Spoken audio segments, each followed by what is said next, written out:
Dentis, diskusi interaktif pentingnya kesehatan bersama RSGM Unimus. Kali ini dipandu oleh saya, Elsa Elmintias.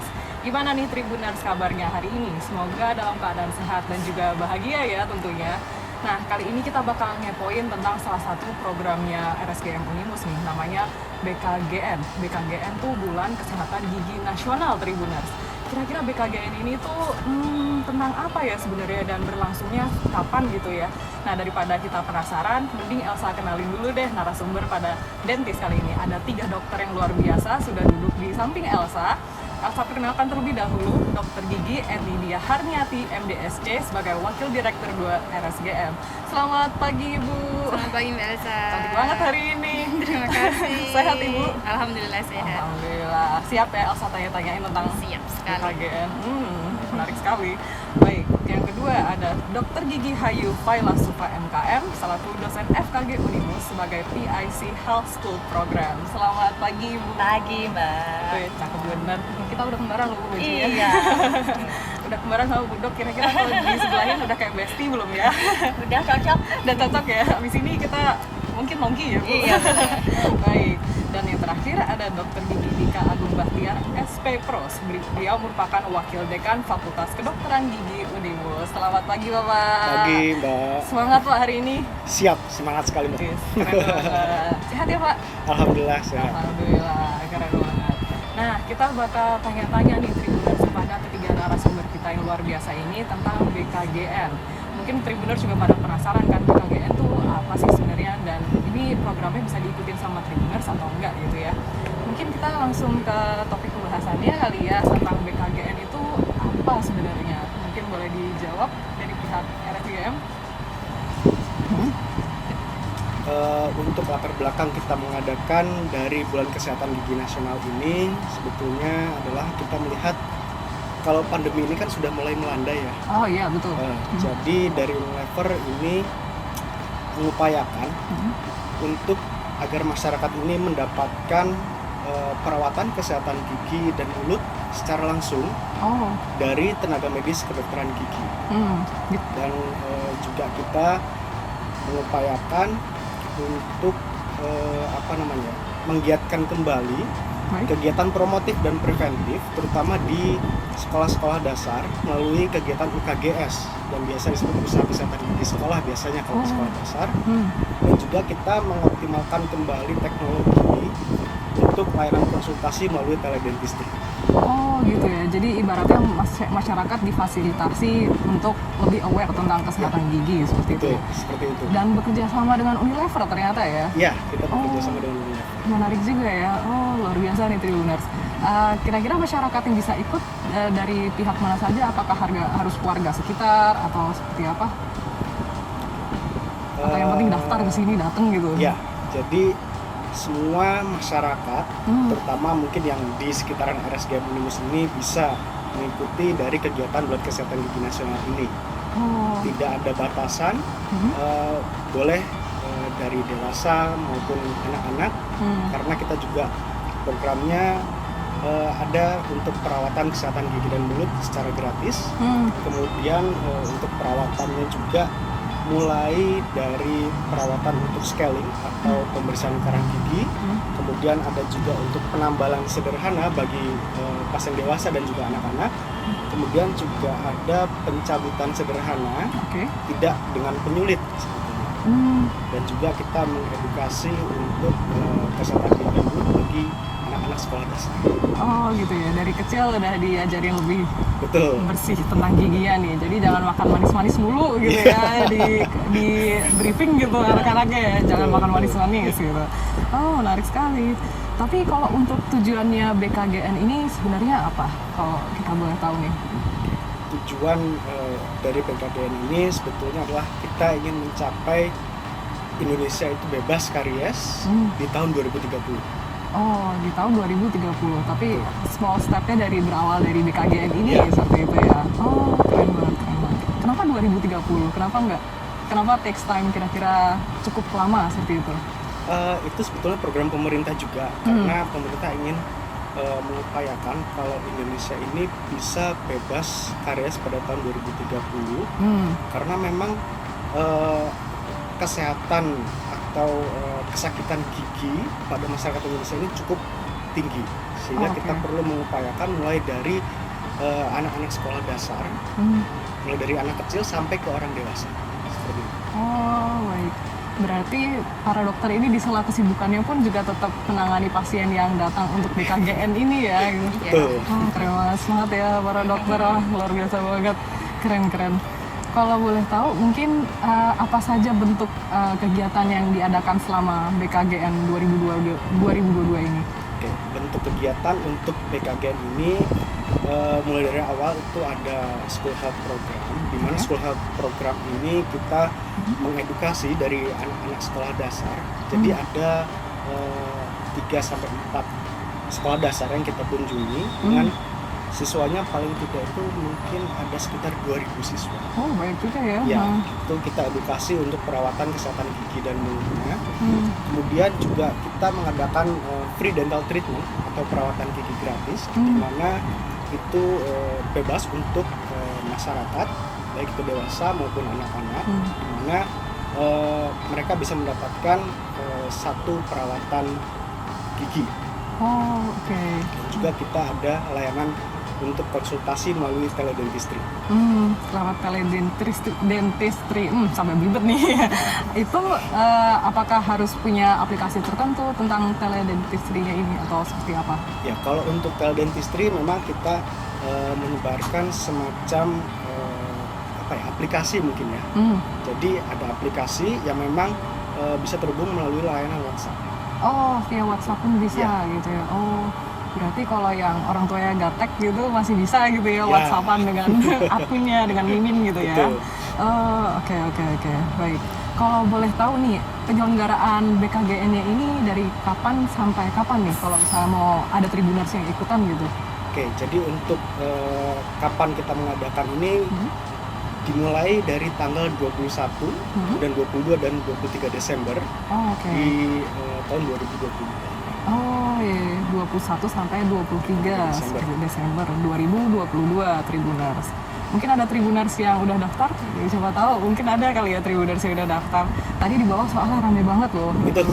Tuh, tadi Tribuners di bawah itu tuh banyak banget pasien yang udah mulai mengantri, padahal dari pagi loh Tribuners, pagi banget malah. Capek nggak sih dok sebenarnya kalau untuk ngehandle para pasien ini? Jadi kalau untuk pasien ini memang kita sudah mengupayakan supaya antrean ini juga tidak membludak, sehingga dari awal kita sudah membuat suatu form atau Google Form. Jadi masyarakat bisa mendaftar terlebih dahulu karena ini juga ada kuotanya sebetulnya.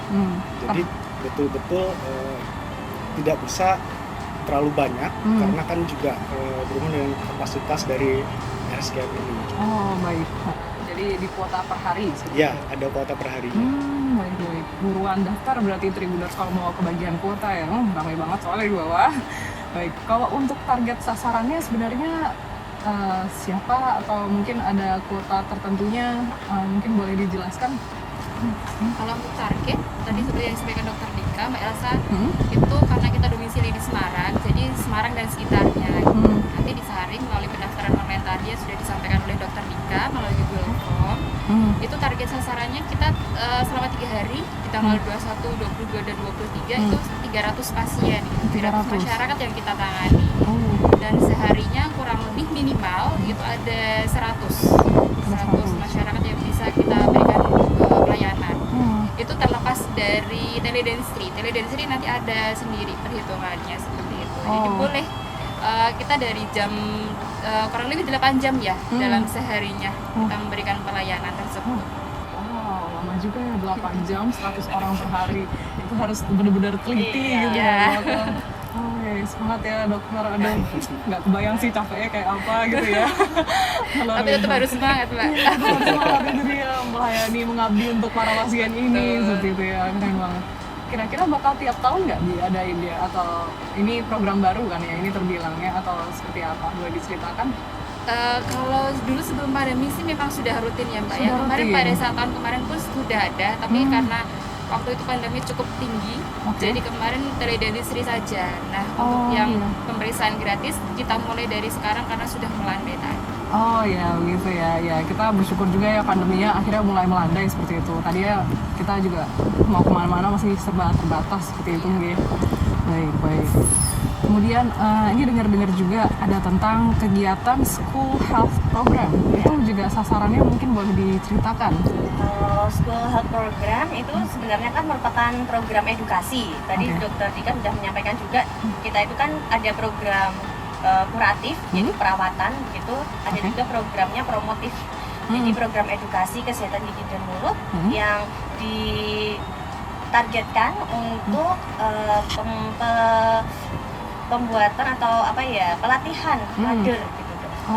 Ya Mbak Elsa, kalau misalnya biasanya kan umumnya kalau misalnya penyuluhan itu kan yang disuruh siswanya ya gitu. Nah betul. ini adalah yang dilatih adalah kader guru dan orang tua. Oh, Nah, gitu. jadi nanti targetnya adalah guru, kemudian orang tua yang nantinya mereka ini yang sudah terlatih akan mengedukasi tadi 2000 anak gitu. Yang nantinya dibagi menjadi 4, yang sudah kita lakukan ada 4 SD. Oh, ada 4 SD Iya. tadi itu ya, seperti sempat disinggung Dokter Dika ya, Iya. kalau asal di awal tadi. Oh, begitu. Oh, udah running atau udah berjalan berapa Sudah lama? berjalan dan sekarang masih berjalan karena kegiatan ini outcome-nya adalah pembiasaan sikat gigi selama 21 hari. Jadi kita mulai dari awal Desember. Awal Desember itu minggu pertama kita sudah mulai pelatihan untuk kader guru dan orang tua. Kemudian setelah itu mereka melakukan penyuluhan atau melatih anak-anak didiknya di sekolah tersebut semua. Kemudian anak-anak akan melakukan pembiasaan sikat gigi selama 21 hari. Jadi ini masih berjalan. Oh, Ya, oke. belum selesai 21 harinya. Jadi masih dalam masa monitoring kami melalui grup WhatsApp yang kami buat dengan orang tua dan guru, sehingga pembiasaan sikat giginya masih dalam masa monitoring. Oh, seperti itu. Jadi ini masih berjalan ya. Kira-kira Iya. berapa lama lagi ini, Dok? Nanti minggu depan insya Allah sudah selesai sampai gitu. 21 hari tepat. Gitu. Tepat 21 hari. Semangat ya, Dok. Ini masih seminggu lagi ternyata Tribuners. Ini adik-adik didengerin ya pesan orang tua dan pesan para gurunya seperti Iya. itu ya. Ini dari dokter udah pada menyarankan juga loh. Oke, ini menarik banget. Kalau untuk kesulitannya apa, Dok, dalam penyuluhan ini? School Health Program. Kalau kesulitannya mungkin penyesuaian karena kita di awal Desember kemarin kan siswa SD di Kota Semarang kan ada PAS ya Mbak. Jadi waktunya kita menyesuaikan setelah sekolah tersebut selesai PAS. Jadi penyesuaian waktu sehingga memang baru bisa diselenggarakan di awal Desember. Gitu. Ya. Kalau dari pihak orang tuanya gitu justru malah Antusias sekali, Antusias? ya antusias dari guru-guru SD-nya juga antusias, orang tuanya juga antusias, nah, sehingga mungkin mereka juga membutuhkan ya informasi edukasi tentang gigi mulut begitu. Ya, jadi mungkin orang tuanya biar terlatih juga buat mendidik anaknya Iya. lebih menaati tentang imbauan atau enggak Iya. saran-saran dari dokter tentang kesehatan gigi dan mulut Ya, seperti itu ya. pembiasaan sikat gigi lebih tepatnya. Pembiasaan sikat Iya, gigi. karena kan yang terjadi di masyarakat kalau sikat gigi itu kalau waktu mandi ya Mbak biasanya. Iya, betul, nggak salah. Harusnya kapan dok? Nah ini yang memang benar-benar kita biasakan itu sikat Oke. gigi itu pagi setelah sarapan dan malam sebelum tidur. Jadi mereka dibiasakan selama 21 hari seperti itu terus gitu. Oh gitu Ya makanya harus dipantau orang tua di rumah, tidak hanya gurunya begitu. Benar-benar ya, setuju. Karena yang sama anak-anaknya juga lebih sering orang tua Iya. seperti itu ya. Ternyata nggak boleh dok pas lagi mandi gitu ya. Ternyata beda ya. Mandinya sarapan dulu baru mandi. Iya. Oh, sama dulu baru mandi ya. Ya. Wah, harus dibalik tuh Tribuners. Ini ternyata, wah terima kasih ya insight-nya. Jadi lebih tahu. Tapi benar ya, sehari harus 2 kali. Iya. Pas lagi setelah sarapan dan Malam sebelum hari. tidur. Oh, Iya.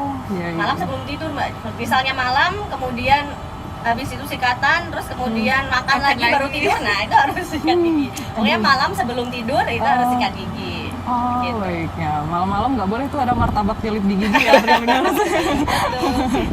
Oke, menarik banget. Adik-adik juga didengerin, jangan lupa ya, 2 kali itu dalam sehari. Menarik sekali. Oke. Untuk kedepannya kira-kira apa saja materi edukasi yang diberikan tentang laporan pencapaian program mungkin atau sejenisnya? Ya, kalau SHP ini sendiri materi yang kita berikan ada berupa video edukasi yang sangat menarik tentunya, dan itu sudah kita dapatkan dari Unilever. Ya, kemudian ada poster-poster, kemudian flip chart, dan semua materi ini secara free kita bagikan ke guru maupun orang tua. Jadi tidak hanya waktu kemarin pelatihan saja, para kader kesehatan gigi ini yang terdiri dari guru dan orang tua bisa sharing kembali ke anaknya untuk melatih bagaimana mengenai menjaga kesehatan gigi dan mulut. Gitu. Oh, oke. Baik. Jadi ini free gitu ya, dan tidak Iya. dipungut biaya sama Tidak, sekali. iya. Oh, udah tadi penyuluhan yang di bawah BKGN itu juga free, ini juga penyuluhan Iya. untuk orang tua dan gurunya juga free gitu ya. Jadi kalau dipungut biaya berarti bukan RSGM Unimus ya, benar gitu. Salah itu. Mungkin Elsa kali ya. Pungli loh, salah. Oke, ini keren banget Dok, tapi kedepannya mungkin ada beberapa imbauan untuk masyarakat mengenai kesehatan gigi dan mulut. Mungkin tipsnya apa, boleh di-share nih, mumpung tadi ternyata juga ada fakta ternyata harusnya sarapan dulu baru sikat gigi gitu. Itu saya juga baru tahu. Mungkin ada saran atau mungkin pesan untuk Tribuners nih, kira-kira untuk menjaga kesehatan gigi dan mulut itu seperti apa? Oke, kalau dari kami sebagai praktisi dan sebagai edukator juga ya, untuk menjaga kesehatan gigi dan mulut tentunya harus bisa menjalankan pembiasaan sikat gigi itu dengan baik dan benar. Benar itu maksudnya adalah benar tepat dalam waktu, kemudian caranya, tekniknya sikat gigi sudah benar atau belum, ya, kemudian bagaimana penggunaan alatnya, alat yang digunakan itu semua harus diperhatikan. Jadi ketika kita sikat gigi tidak hanya yang penting srek selesai gitu. Biasanya buru-buru ya, sedangkan waktu yang dianjurkan aja 2 menit untuk sikat gigi begitu. Jadi waktu, metode, kemudian cara itu juga harus diperhatikan. Untuk mengetahuinya tentunya harus konsul ke dokter gigi, dan memang harus kontrol ke dokter gigi itu minimal 6 bulan sekali, tidak hanya ketika sakit gigi ke dokter gigi gitu. Tapi memang walaupun kita masih kondisinya tidak ada keluhan, tetap ketika 6 bulan sekali waktunya cek kesehatan gigi dan mulut, kami anjurkan untuk ke dokter gigi. Gitu. Baik, jangan nunggu gawat dulu gitu ya Iya. istilahnya. Baik Dokter Hayu, itu tips dari Dokter Hayu. Tribuners jangan lupa dicatat gitu ya, jangan nunggu telah dulu baru ke dokter gigi gitu. 6 bulan sekali, jangan lupa. Nah, kalau dari Dokter Dika mungkin ada imbauan tertentu untuk Tribuners? Ya. Jadi supaya kita bisa menjaga kesehatan gigi ini juga tadi sudah disampaikan oleh Dokter Hayu, memang perlu dalam cara mengikat gigi yang benar, kemudian juga dari pola makannya, ya. Ini juga kita bisa mengatur dari pola makan kita. Mungkin pola makan itu bisa kita atur, jangan terlalu banyak makan makanan yang manis, karena kan itu juga bisa menimbulkan kalau kita menyebutnya adalah karies atau terjadinya lubang pada gigi. Apalagi kalau misalkan setelah makan makanan manis malam hari tidak dilakukan sikat gigi malamnya, nah itu malah menjadi akan istilahnya ya berbahaya lah untuk gigi, bisa terjadi kelubangan pada gigi. Jadi memang untuk sikat gigi ini sangat kita tekankan waktunya kapan supaya kita bisa terus menjaga kesehatan dari gigi kita. Ya, ternyata nggak boleh terlalu banyak makan manis nih Tribuners. Nanti minum boba juga nggak boleh berarti. Enak padahal ya. Iya, padahal enak gimana ini? Aduh, manis-manisnya dikurangin nih udah pulang-pulang gitu. Baik, terima kasih Dokter Dika untuk sarannya ya. Coba nanti diterapin deh, meskipun agak sulit sepertinya ya. Oke, untuk dari Dokter Etni kira-kira apa nih Dok? Menambahkan sedikit dari teman-teman tadi Mbak Elsa, sebenarnya kalau minum manis itu boleh, tapi treatment setelahnya mungkin ya Dok, ya kumur-kumur lah minimal gitu untuk membilas apa yang sudah tertinggal di dalam mulut gitu. Terus tadi catatannya harus diingat juga harus dimulai dari saat kecil gitu. Tadi salah satu program school health program tadi ya Mbak ya, untuk membiasakan dari kecil gitu. Jadi yuk mulai adik-adik kita, anak-anak kita mulai biasakan gosok gigi yang benar gitu dari kecil. Itu sih Mbak yang perlu diperhatikan. Dimulai dari awal gitu, Ya. sejak dini seperti itulah ya. Jadi kita juga harus lebih aware nih. Jadi kalau Tribuners punya anak atau mungkin punya adik yang masih kecil nih, mulai diimbau gitu. jangan lupa perawatannya gitu, biar nggak sering-sering ke dokter gigi gitu ya gitu. Tapi nanti kalau nggak sering ke dokter gigi, nanti para dokter kira-kira nggak sibuk dong jadinya. Harus sering dong, 6 bulan sekali. Oh Kan iya, bener tidak juga. ke dokter giginya nggak harus waktu sakit. Oke, gitu. nah, berarti dokter gigi itu pekerjaan paling sibuk Tribuners. Oke, luar biasa banget dokter. Terima kasih banyak dokter Sama-sama. Edmi. Iya, Terima terima kasih, Elsa. It's very nice to have you here. Gitu. Terima kasih banyak. Semangat juga. Ini ngajar juga, terus mengabdi untuk masyarakat juga gitu ya. Ini padat banget Tribuners jadwalnya ya. Baik, terima kasih banyak atas waktunya. Sehat-sehat selalu ya para dokter. Terima kasih Mbak Elsa. Terima kasih banyak. Ya, Tribuners, sekian untuk Dentis kali ini. Jangan lupa untuk saksikan Dentis berikutnya hanya di sosial media Tribun Jateng. Saya Elsa Elintias, pamit undur diri. Sampai jumpa.